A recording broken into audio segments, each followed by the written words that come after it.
Hello guys, මේක තමයි තුන්වෙනි වීඩියෝ ටියුටෝරියල් එක Awesome Tuts channel එකෙන් මම කරන React Native mobile development video tutorial series එකේ. කලින් වීඩියෝ එකේදී මම ඔයගලන්ට කියා දුන්නා කොහොමද React Native project එකක් හදන්න අවශ්‍ය environment එක එහෙම නැත්නම් අවශ්‍ය softwares ටික download කරගන්න විදිය. මම මේකෙදි කියා දෙන්නම් කොහොමද අලුතෙන් project එකක් start කරන්න කියලා. හරි, එතකොට මේ තියෙන React Native documentation එක අපි කලින් වීඩියෝ එකේදී කතා කරා Android development එක Android environment එක හදාගන්න විදිය තමයි අපි කලින් වීඩියෝ එකේදී අන්තිමට බැලුවේ. ඊට පස්සේ අපිට දැන් මේ ටියුටෝරියල් එකේ තියෙන්නේ අලුතින් project එකක් create කරගන්න React Native. එතෙන්දී අපිට පුළුවන් අපි දැනටමත් React Native global libraries use කරනවා නම් අපිට ඒක uninstall කරන්න පුළුවන්. මොකද අලුතින් දීලා තියෙන npx command එක හරහා අපිට React Native install කරගන්න පුළුවන් project එක හදන ගමන්ම. එහෙනම් මම මුලින්ම මෙන්න මේ command එක copy කරගන්නවා. මම හදලා තියෙන ලොකේෂන් එකක් ෆෝල්ඩර් එකක් හදලා තියෙනවා මගේ D partition එකේ. මම මේ ෆෝල්ඩර් එක shift එක press කරගෙන right click කරන්න. එතකොට අපිට පුළුවන් terminal එක open කරගන්න මෙතනින්.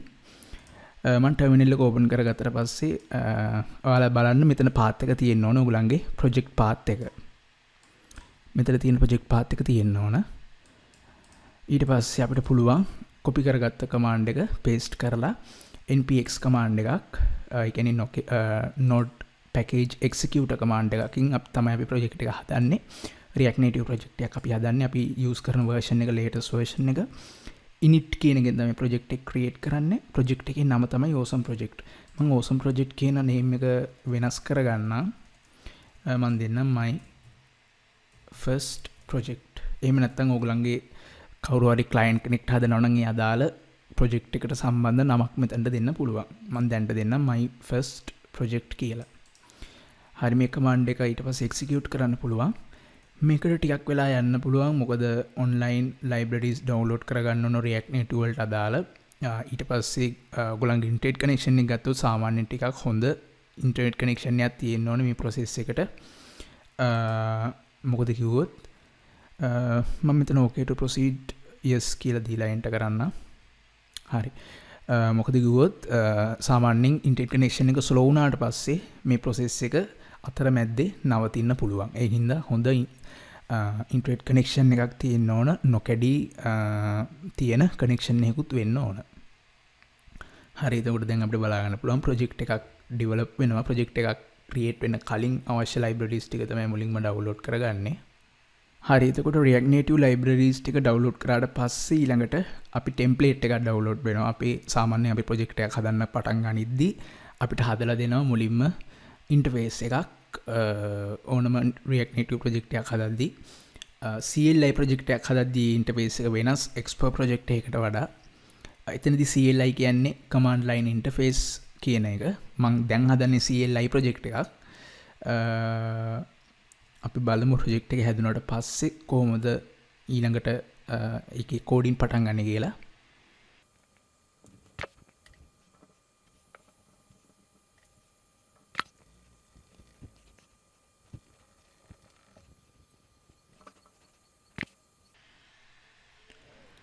හරි, එතකොට මගේ React Native project එක create වෙලා ඉවරයි.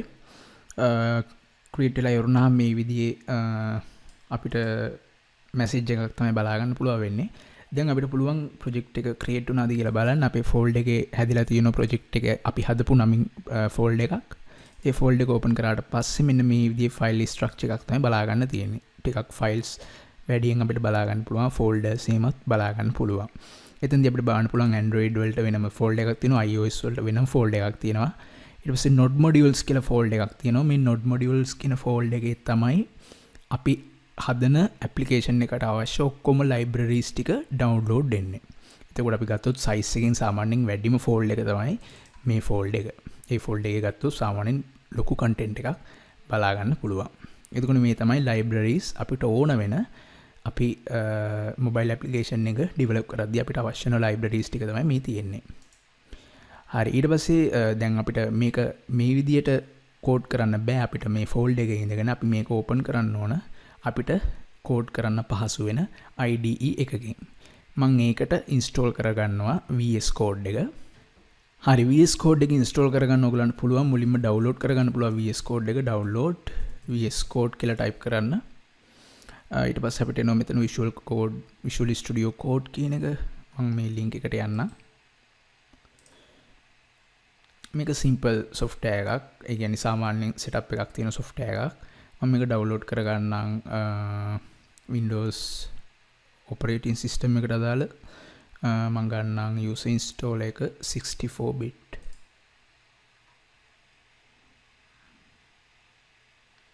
හරි ඒක අපිට බලා ගන්න පුළුවන් software එක download වෙනවා. හරි මම open කරගත්ත Visual Studio Code setup එක. මේක සාමාන්‍ය software එකක් විදිහට අපිට install කරන්න පුළුවන්. මේ option ටික මේ විදිහටම දීලා මම next කරන්න. ඊට පස්සේ අපිට install කරන්න තියෙන්නේ මම දැනට install කරලා තියෙනවා. ඒ හින්දා මම මේ step එක skip කරන්න.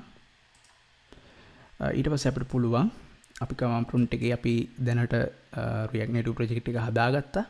ඊට පස්සේ අපිට පුළුවන් project එකේ නම තියෙන්නේ my first project කියලා. අපිට පුළුවන් මේ project එක ඇතුළට යන්න cd space project එකේ නම මම මුල් අකුරු දෙක විතරක් type කරන්නම්. type කරලා tab එක press කරනවා.